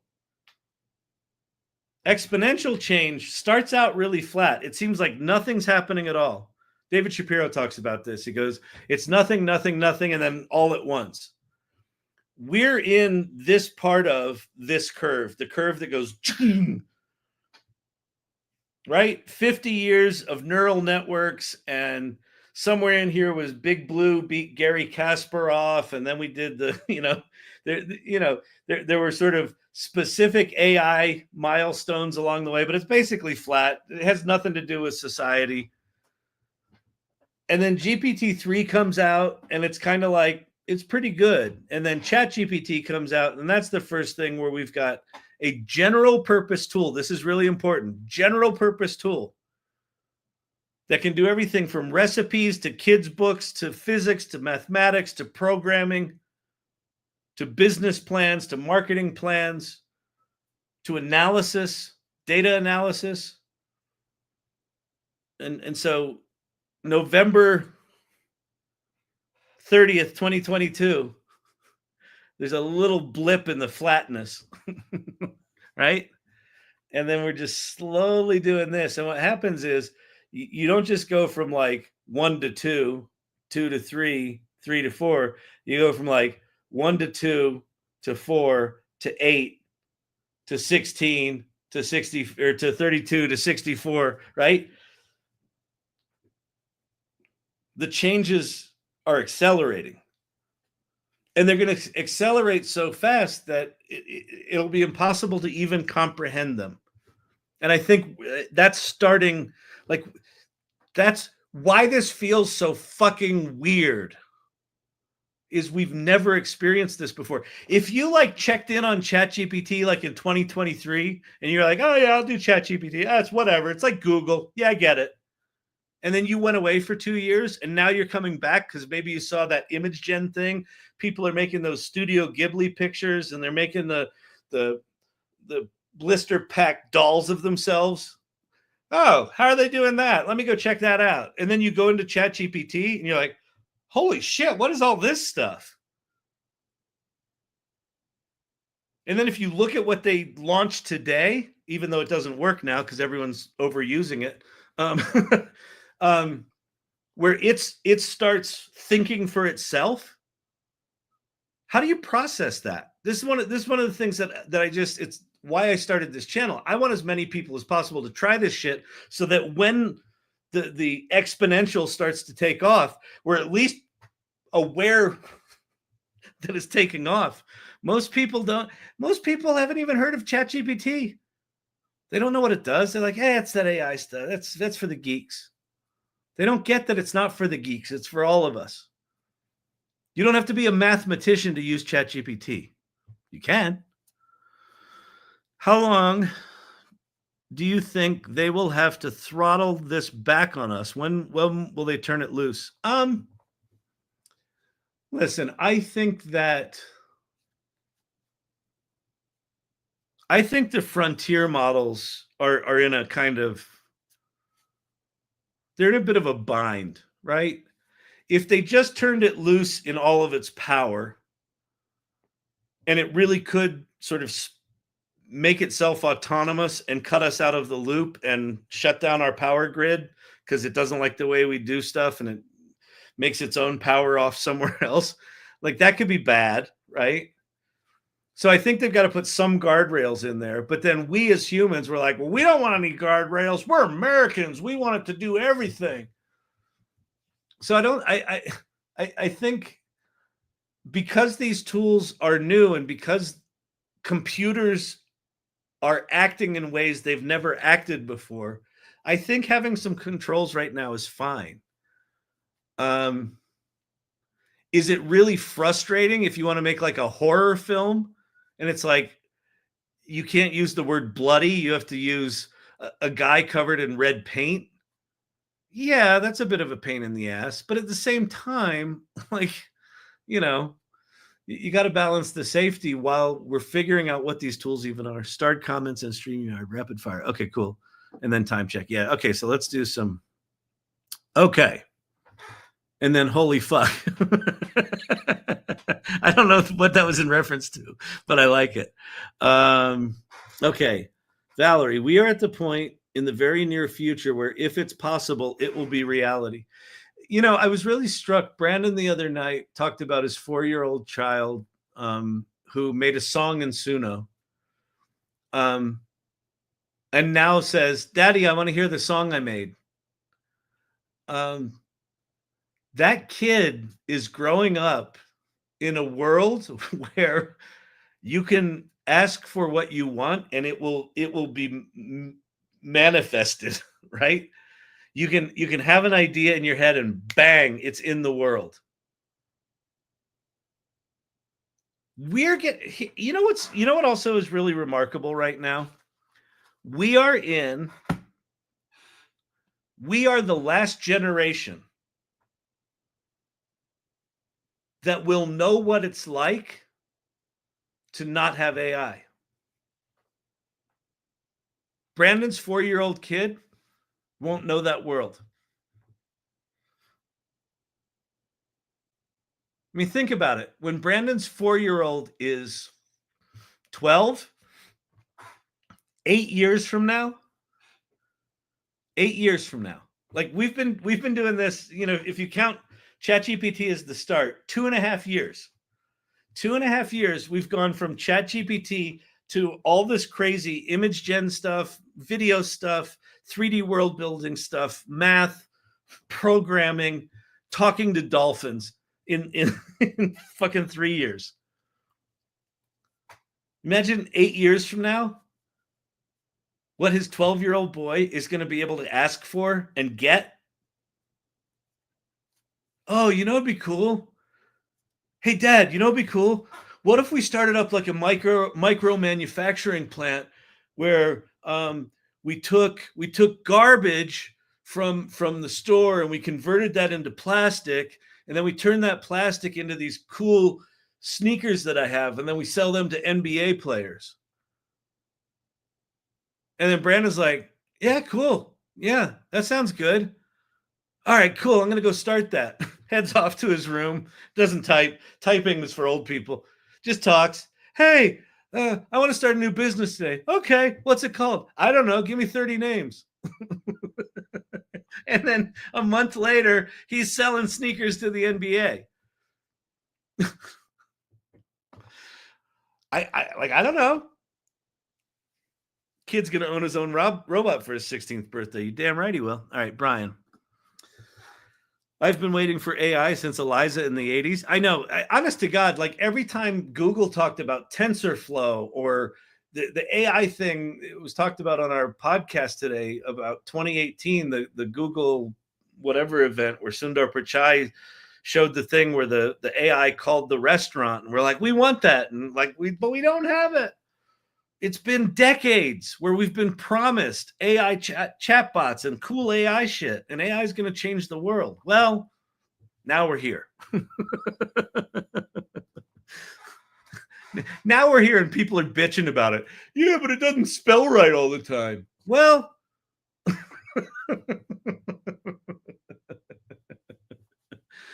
still waiting for the GPT store. I think we'll be waiting that for a while. True, Tom.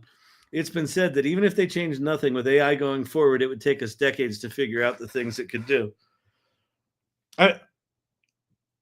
Just with GPT 4.0, with the base model, the non-reasoning model, if they stopped it today, they said, okay, no more advancements in AI. Everyone's just going to use ChatGPT 4.0. We're gonna liquidate and erase all of the code for all the image generation tools. Midjourney's gone. Song things are gone. Everything's gone. Just ChatGPT 4.0 basic chat model. Yeah, I think we could explore it for 10 years and not hit the bottom of it. Absolutely. Oh, man. I typed Eliza into my Commodore 64. Nice. Okay. My first impression when I use it was, oh my gosh, I'm ahead of my colleagues. Yep. Yeah. Yeah, exactly. Exactly. I find it really depressing that so many people are not only like, if people are ignorant of AI, I don't hold that against them. It's the people that are willingly, it's beyond staying ignorant. They're willingly resisting it. It just makes it's really depressing to me. Because I kind of feel like if they took that passion and put it into exploring AI and what it makes possible, imagine the fucking difference they could make in the world. And what's going to happen is the AI is going to accelerate away from all of us. And those people are going to be like, oh, I get it now. Wait, can I? How do I? Now, it's also possible that that acceleration is it gets so easy to use AI that everyone just uses it. Anyone who resisted it is like, oh, fuck it. That's definitely a better way to do the world. Oh, man. Okay. All right, people. Some people need to take more time to process. Absolutely. Everyone's a prompt genius all of a sudden. Exactly. Transformational information available through AI. Willing resistance is just human nature. I know. Everybody resisted. I know. Every single technology has been resisted. It just makes me sad because this is like nothing I've ever experienced in my life. I want everyone to experience it.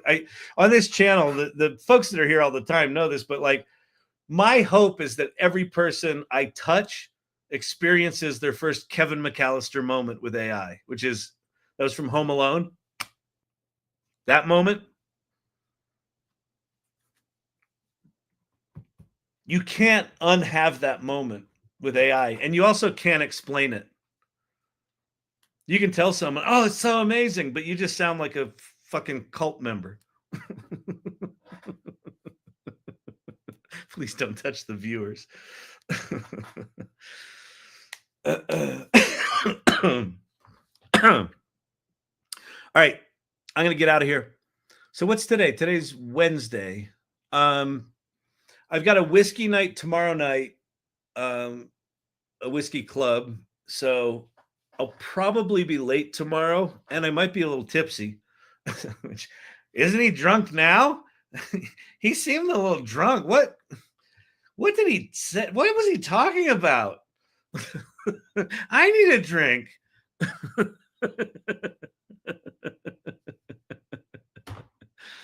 So it'll be a little late tomorrow, and then we got Friday night date night. I'm gonna try tomorrow. I think I've got some cycles, but I got some other shit to do. But I'm gonna try to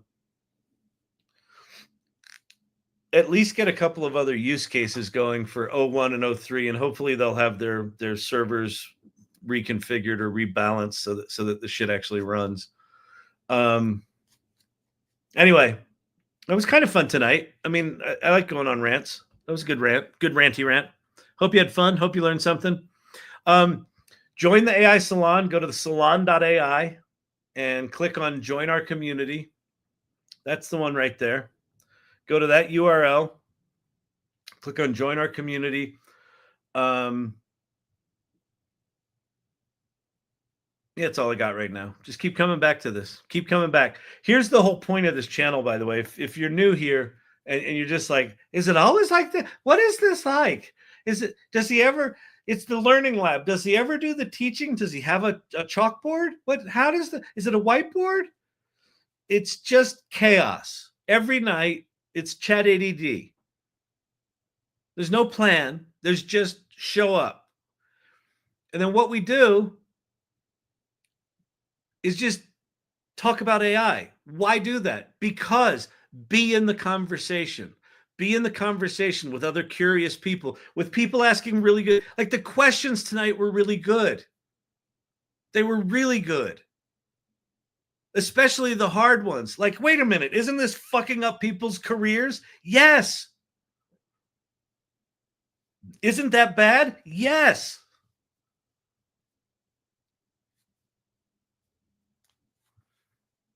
Is it also a massive opportunity? Also, yes. Right? And this stuff is changing so fast that if you're not in the conversation, it will accelerate away from you. And that's not good. So just keep coming back. Okay? So do me a favor, if you're on YouTube, please do the like thing over there and subscribe to that channel. We're trying to grow a subscriber base there. Okay.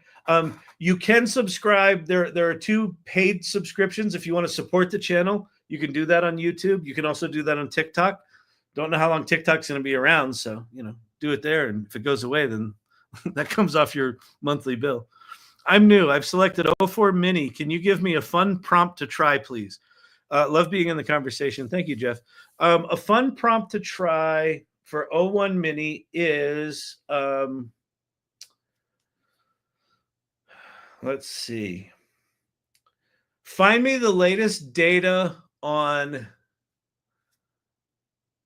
population growth globally and write a report with pretty graphs in it that talks about the top 10 trends and the things behind them. Something like that. Just do something or take something that and make a ridiculously complicated or ridiculously ambitious request of it. Like, just give it something that in your mind, this thing shouldn't be able to do. And then just see if it can do it. If nothing else, it'll be fascinating to watch how it tries to get there. Yeah. The one that I wanted to show you tonight, where it analyzed the image and pulled all did a catalog of the shit it found in it. I did it this afternoon. It was really cool. So we'll do that tomorrow night. All right.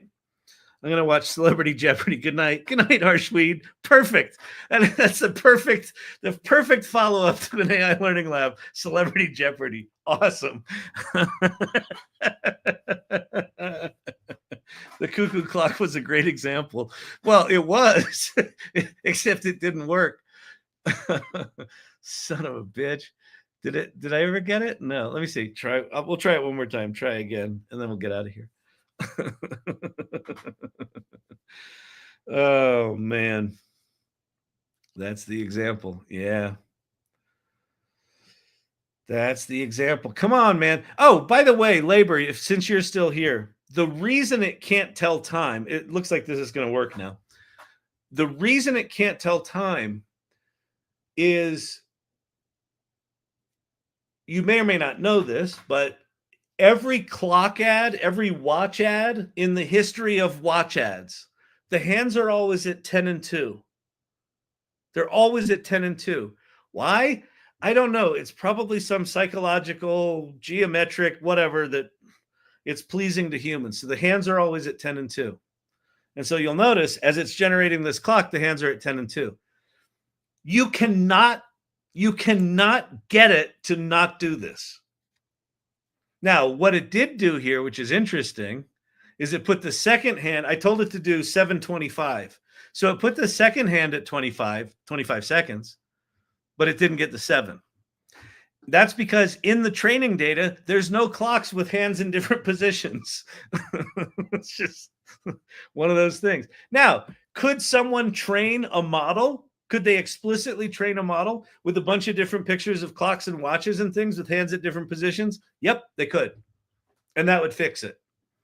And so there's all sorts of things like that. Wine glasses are another one. You can't get it to produce an image of a wine glass that's overflowing, because pictures of wine glasses, they're always 2/3 full.